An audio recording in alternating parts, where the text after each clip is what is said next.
la Nyanga autrement. LMTV, la Nyanga autrement.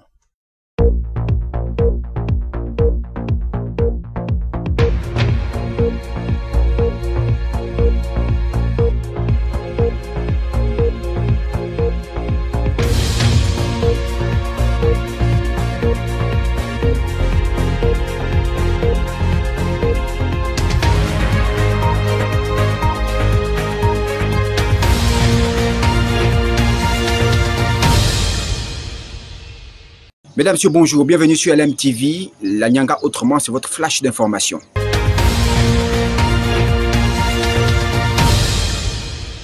Malgré l'augmentation des émoluments des secrétaires cantonaux du département de Mungutsi, il en demeure moins que cette catégorie d'agents craignent de leur vie suite à la non prise en charge de la CNSS. Reportage. L'augmentation des indemnités des secrétaires cantonaux est bien perçue par les bénéficiaires. Mais là où le bas blesse est que ces agents ne sont pas pris en compte par la Caisse nationale de sécurité sociale. De ce cas de figure, la retraite de cette catégorie d'agents de l'État est menacée. Et on a un souci parce qu'on n'arrive pas à cotiser à la CNSS. Donc, si vraiment le président de la transition peut encore revoir vraiment notre situation vraiment. Bon, si on n'arrive pas à cotiser à la CNSS, comment on va préparer notre retraite? On a des enfants, nous sommes des mères de famille, pères de famille, et avec cette situation-là, vraiment, c'est compliqué. On faisait au moins 6 à 7 mois sans être rémunéré. Aujourd'hui, dans les 95 000 ici, on peut enlever au moins 2500 ou 2000 comme les autres, avoir une carte de la CNSS, surtout pour nous qui avons déjà essayé de cotiser. Aujourd'hui, nous sommes bloqués. S'il y a un travail, il y a quand même, on attend toujours une petite retraite, même si que tu peux percevoir même tes 10 000 francs le mois comme les autres, c'est une retraite. Au regard de cette décision salutaire, les secrétaires cantonaux attendent d'autres mesures être prises en compte par la CNSS. Pourquoi pas? Parlons de cette mission de contrôle des produits pétroliers. Eh bien, c'est une mission du ministère du pétrole qui est venue pour sensibiliser les responsables des stations-service suite à la qualité des produits mis à la vente. Reportage. Quelques jours après le passage de la mission de la Direction générale des études et laboratoires, le tour est revenu à la mission de contrôle et qualité, composée de plusieurs experts, notamment ceux des hydrocarbures, contrôle environnemental des sites pétroliers et identification de points de vente des produits pétroliers. Il était donc question d'interpeller les responsables des stations-service à vider de l'eau, parce que quoi que l'on dise, il y aura toujours de l'eau dans la cuve. Il y a des phénomènes de transpiration qui font en sorte que le produit dégage de l'eau par condensation. Quand il y a de l'eau à l'intérieur, justement, c'est la mesure qui nous indique la quantité d'eau.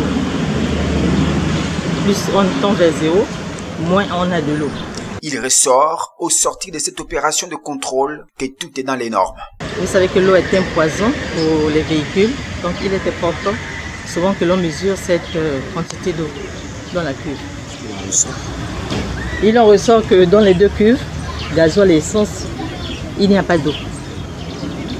Parce que l'instrument qui nous permet de mesurer nous donne en fait la quantité d'eau.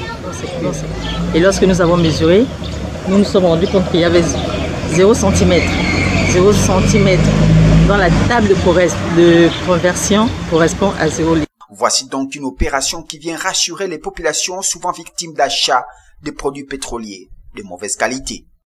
Le reflet de Femmes Lève-toi vient de sensibiliser les femmes de la commune de Tchibanga. Objectif, les inviter à se prendre en charge et à être autonomes en ce temps de transition et surtout au moment où notre pays est en train de rentrer dans une nouvelle ère.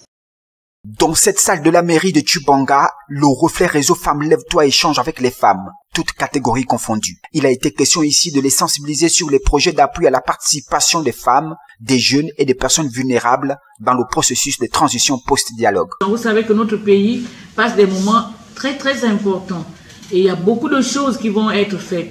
Et le président voudrait que tout le monde puisse mettre la main à la pâte. Je vais parler simplement.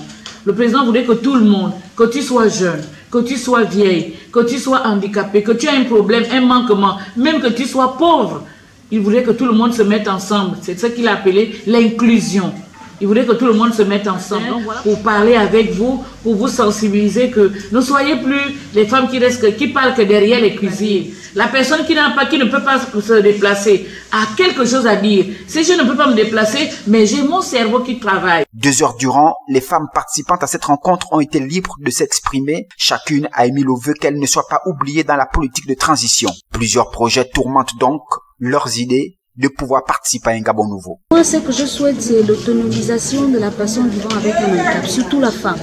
Voilà, un centre de formation analphabétique, un centre d'analphabétique et puis un centre de formation pour les personnes handicapées, surtout pour la femme, parce que beaucoup sont restés enfermés, qui ne sont pas allés à l'école parce que les parents se disaient « mon enfant, sa vie est finie ». Pour les membres du Reflet Réseau Femmes Lève-toi, cette rencontre avait pour cadre d'identifier et comprendre les enjeux pour les femmes, les jeunes et les personnes vulnérables, mais aussi définir comment pourront-ils participer et s'engager pleinement dans ce processus. Pas besoin d'attendre octobre et novembre bleu pour lutter contre les cancers. C'est dans ce cadre qu'une sensibilisation a eu lieu dans la salle des réunions du lycée catholique Horizon, une initiative des enseignants de cet établissement. Les cancers masculins au compte de novembre bleu et féminins pour octobre rose ont été les principaux thèmes décortiqués ici par le docteur Mungengi, gynécologue au centre hospitalier régional de la localité. Le but ici est de sensibiliser les hommes et femmes sur les moyens d'éviter ce genre de cancer. C'est une aubaine. Ce ne sont pas toutes les populations qui ont cette possibilité. Et là, je pense que les enseignants et le personnel du Collège Horizon sont édifiés sur les moyens de dépistage, sur les techniques de dépistage, sur pourquoi il faut faire un dépistage et comment il faut faire un dépistage, sur les différentes lésions qu'on peut retrouver dans le dépistage, et dire aujourd'hui que le cancer du sein et le cancer du col, on peut en guérir lorsque ce diagnostic est fait précocement. 2 heures durant, les participants de ce rendez-vous d'échange ont compris la dangerosité de ces maladies, qui demeurent la première cause de décès par cancer chez la femme et deuxième cause de décès chez l'homme après 50 ans. Naturellement, nous avons beaucoup appris. Vous savez, même il y avait même des a priori autour de ces différents cancers. On a par exemple le cas du cancer du sein, où on disait autrefois qu'il fallait par exemple sucer les mamelles de la femme pour réduire le risque du cancer. Vous voyez que donc tous ces a priori autour du cancer, d'une part féminin et d'autre part masculin, tous ces a priori ont été déconstruits. À ce sujet, les hommes et femmes sont donc invités à se faire dépister afin de bénéficier d'une prise en charge pluridisciplinaire. Mesdames, Messieurs, c'est la fin de cette flash d'information. Merci de nous avoir suivis. Je vous retrouve très prochainement. Au revoir.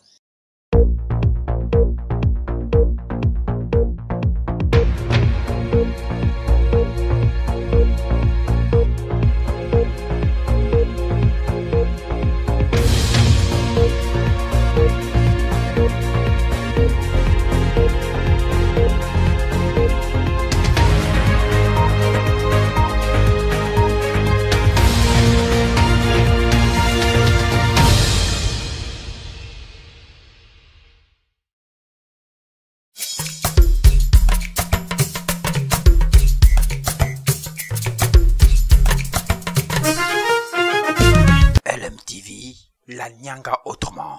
LMTV, la Nyanga autrement.